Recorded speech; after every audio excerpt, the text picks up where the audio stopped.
Hello दोस्तों, मैं संजय कुमार आपका स्वागत करता हूँ अपने यूट्यूब चैनल इन्वेस्टर पे। आज मैं आपको बताने वाला हूँ कि cPanel के थ्रू सबडोमेन कैसे क्रिएट करें, उसका डाटाबेस कैसे क्रिएट करें और सबडोमेन को डाटाबेस से कैसे कनेक्ट करें एंड इसके ऊपर वर्डप्रेस कैसे इंस्टॉल करें।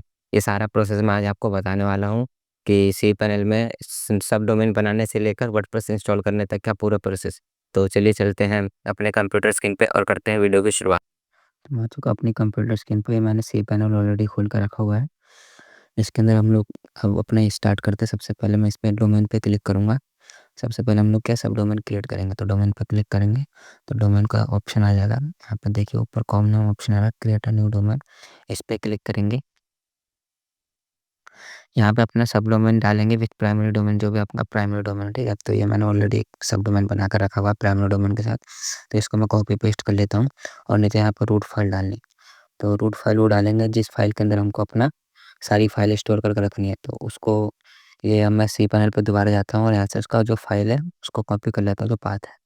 तो फाइल मैनेजर पे क्लिक करके यहाँ पे मेरे को इसको सेव करना है healthtech.syz, जो मेरी वेबसाइट है इसके अंदर। तो इसके अंदर ऑलरेडी मैंने बहुत सारे लर्निंग पेजेस बना रखे हैं, तो इसी के अंदर मैं इसका भी फाइल स्टोर करूँगा। तो इसका पाथ कॉपी कर लूँगा। ये देख सकते हैं यहाँ पे होम के बाद healthtech.xyz आ रहा है, तो इसका पाथ मैं कॉपी कर लेता हूँ इसको और वहाँ पे जाऊँगा दोबारा से और जो public.html है इसको हटा के और अपना जो पाथ है वो वाला यहाँ पे डाल दूँगा। तो आप भी जिस फाइल में अपना फाइल स्टोर करना चाहते हैं उसका पाथ कॉपी करके यहाँ पे सिंपल कॉपी और पेस्ट कर दें, ठीक है। तो मैं उसको पेस्ट कर देता हूँ और इसको सबमिट कर देता हूँ।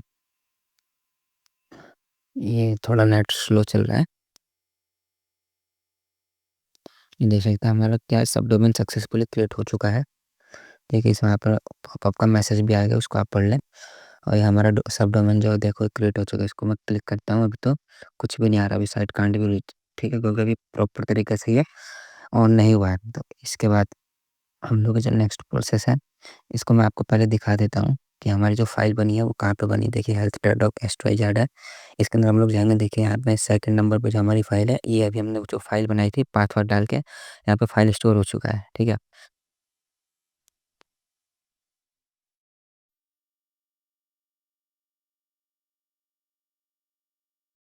अब हम लोग इसके बाद अपना नेक्स्ट प्रोसेस करते हैं। नेक्स्ट प्रोसेस क्या होगा, इसमें हम लोगों को डाटाबेस क्रिएट करना होगा, ठीक है। डाटाबेस जो क्रिएट करना होगा उसको उसमें फिर कनेक्ट भी करना होगा। तो उसका हम लोग करने के लिए सबसे पहले चलेंगे माइस्क्ल डाटाबेस में, ठीक है। माइस्क्ल डाटाबेस पे क्लिक करेंगे तो यहाँ पे हम लोगों को डाटाबेस क्रिएट करना होता है। एक डाटाबेस का नाम यहाँ पर डालेंगे, मैंने ऑलरेडी कुछ लिख के रखा हुआ है, आप लोग जो जिस चाहे उस नाम से बना सकते हैं। तो ये मैंने ऑलरेडी लिख के रखा हुआ है, तो इसको मैं कॉपी और पेस्ट कर देता हूँ। डाटाबेस का नाम देखिए क्रिएट, और क्रिएट डाटाबेस पे क्लिक करेंगे तो हमारा डाटाबेस का बन जाएगा। यहाँ पे आप जो चाहे वो नाम डाल सकते हैं। ये हमारे देखिए माइस्क्ल डाटाबेस सक्सेसफुली क्रिएट हो गया है। अब हम इस डाटाबेस के लिए यूज़र क्रिएट करेंगे, ठीक है। तो यूज़र भी ज़रूरी होता है, उसके बिना डाटाबेस कंप्लीट नहीं होता। तो यहाँ पे देखिए ऐड न्यू यूज़र का ऑप्शन आ रहा है। यहाँ पे डाटाबेस का जो नाम है सेम उसी नाम से मैं यूज़र भी क्लिक कर दूँगा। यहाँ पे पासवर्ड में इनका डिफ़ॉल्ट जो मेरे को दे रहे हैं उसी को मैं सेलेक्ट करके और क्रिएट यूज़र पे क्लिक कर दूँगा। ठीक है, तो हमारे डाटाबेस का यूज़र भी सक्सेसफुली क्रिएट हो चुका है। अब इन दोनों को आपस में कनेक्ट करना होगा, तभी हमारा डाटाबेस पूरा प्रॉपर तरीके से वर्क करेगा, ठीक है। यहाँ पे देखिए ऐड यूज़र टू डाटाबेस का ऑप्शन आ रहा है। इसके अंदर हम लोग अपना यूज़र और डाटाबेस जो भी हमने अभी क्रिएट किया है उन दोनों को सिलेक्ट कर लेंगे और उसके बाद नीचे पे जो ऐड का ऑप्शन आ रहा है इसको ऐड कर देंगे और इसको ऑल प्रिवेंट्स पे क्लिक करके और मेक चेंजेस पे क्लिक कर देंगे, ठीक है। तो ये देखें अब हमारा डाटाबेस जो प्रॉपर तरीके से पूरी तरीके से बन चुका है, ठीक है। डाटाबेस भी बना लिया हमने और फाइल मैनेजर भी हमने जो बनाना था वो बना लिया, ठीक है। अब हम लोगों को नेक्स्ट प्रोसेस है वर्डप्रेस इंस्टॉल करना। उसके लिए हम क्या करेंगे, वर्डप्रेस की फ़ाइल डाउनलोड करेंगे। उसके लिए हम करें गूगल पे लिखेंगे वर्डप्रेस डाउनलोड, ठीक है। वर्डप्रेस डाउनलोड लिखेंगे तो सबसे ऊपर वेबसाइट आएगी wordpress.org की, इसको क्लिक कर लेंगे और यहाँ पे हम लोग वर्डप्रेस की जो फाइल है ज़िप फाइल उसको डाउनलोड कर लेंगे। तो यहाँ पे मैं डाउनलोड पे क्लिक कर लेता हूँ। ये हमारा जो वर्डप्रेस है वो डाउनलोड हो रहा है। ये हो गया डाउनलोड। अब हम इसको क्या करेंगे, अपनी फाइल मैनेजर के अंदर जाकर उसको अपलोड करेंगे, ठीक है। तो चलते हैं cPanel के अंदर फिर से फाइल मैनेजर पे क्लिक करेंगे। फाइल मैनेजर जैसे ओपन हो जाएगा उसमें जो हमने अपना फाइल मैनेजर जो पाथ बनाया था उसके अंदर जाएँगे, ठीक है? वहाँ पे इसको अपलोड करेंगे।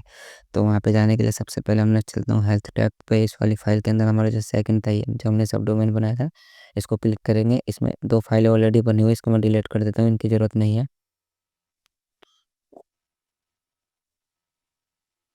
और इसके बाद हम लोग इसको करेंगे अपलोड, जो हमने वर्डप्रेस की फ़ाइल डाउनलोड की, ठीक है? अपलोड पे क्लिक करेंगे। इसके बाद यहाँ से सेलेक्ट फाइल पे क्लिक करेंगे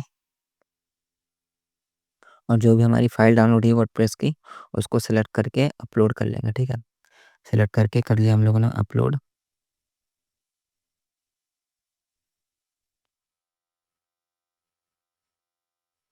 फिर यहाँ से दोबारा अपलोड हो गया तो बैक टू सी पैनल पे चले जाएँगे और यहाँ पर देखिए जो फ़ाइल है इसको हम यहाँ पे क्या कर लेंगे, एक्सट्रैक्ट कर लेंगे। जो भी वर्डप्रेस की फ़ाइल हमने ज़िप फ़ोल्डर अपलोड किया था, यहाँ से एक्सट्रैक्ट का जो ऑप्शन आ रहा है यहाँ से कर लेंगे हम लोग सिंपल एक्सट्रैक्ट। इसको रीलोड कर लेंगे एक बार और देख लेते हैं वर्डप्रेस का फ़ाइल जो है एक्सट्रैक्ट हो गया, ठीक है? अब मैं वर्डप्रेस की जो फ़ाइल है उसको ओपन कर लेता हूँ। यहाँ पे सारी वर्डप्रेस की फ़ाइल आ रही है, इसको सिलेक्ट करके और हम लोग मूव कर लेंगे मेन अपनी जो फ़ाइल है उसको यहाँ से वर्डप्रेस काट देंगे तो सारा इसके पीछे वाली फ़ाइल में मूव हो जाएगा, ठीक है? तो इसको मूव कर लेते हैं। अब हमारा जो मेन सब डोमेन का फ़ाइल मैनेजर था उसके अंदर ये सारी की सारी फ़ाइलें मूव हो चुकी है, देख सकते हैं। मैं इसको खोल लेता हूँ और अपना जो सब डोमेन था उसको खोल लेता हूँ, ठीक? ये देख सकते हैं सारी फ़ाइल यहाँ पे आ चुकी है और जो वर्डप्रेस का फ़ोल्डर था उसको डिलीट कर देंगे क्योंकि अब वो खाली हो चुका है, ठीक है? तो ये हमारा सक्सेसफुली जो फ़ाइल मैनेजर का सारा वर्डप्रेस का फ़ाइल वो हो गया। अब मैं इसको कर लेता हूँ क्या करते हैं कॉपी, जो भी हमारा डोमेन था और उसको करता हूँ ओपन। अब देखते हैं क्या ऑप्शन आता है, ठीक है? उसको ओपन हो जाएगा और वर्डप्रेस इंस्टॉल करने का देख सकते हो ऑप्शन आ गया है यहाँ पे।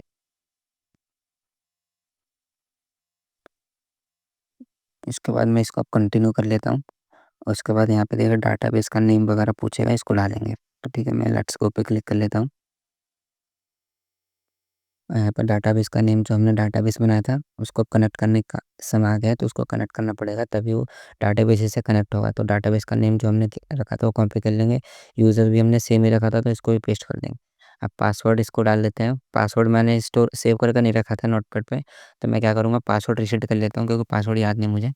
तो मैं फिर से माई डाटाबेस पे जाऊँगा। आप लोग पहले पासवर्ड सेव करके रख लें, ये गलती ना करें।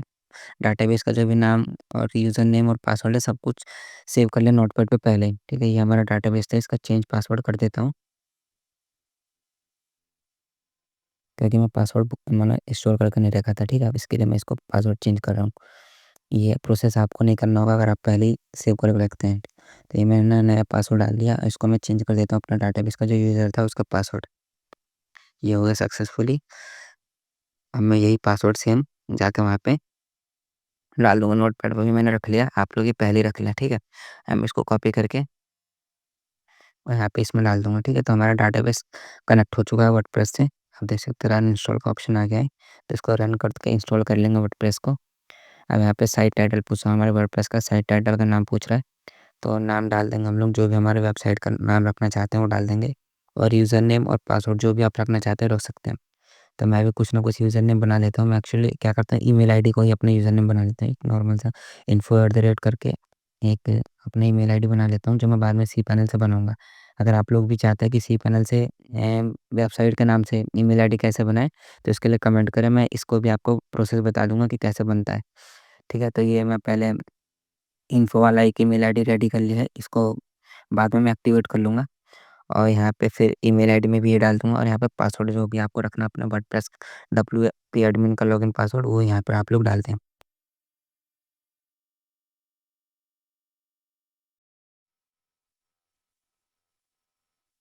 ठीक है, मैंने पासवर्ड डाल दिया।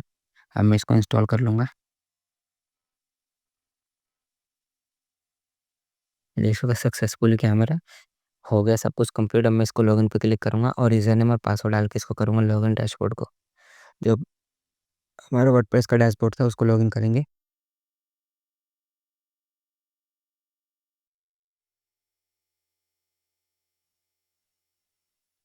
ये देख सकते हैं हमारा वर्डप्रेस का जो डैशबोर्ड है वो सक्सेसफुली लॉगिन हो चुका है। आई होप आप लोगों को समझ में आया होगा।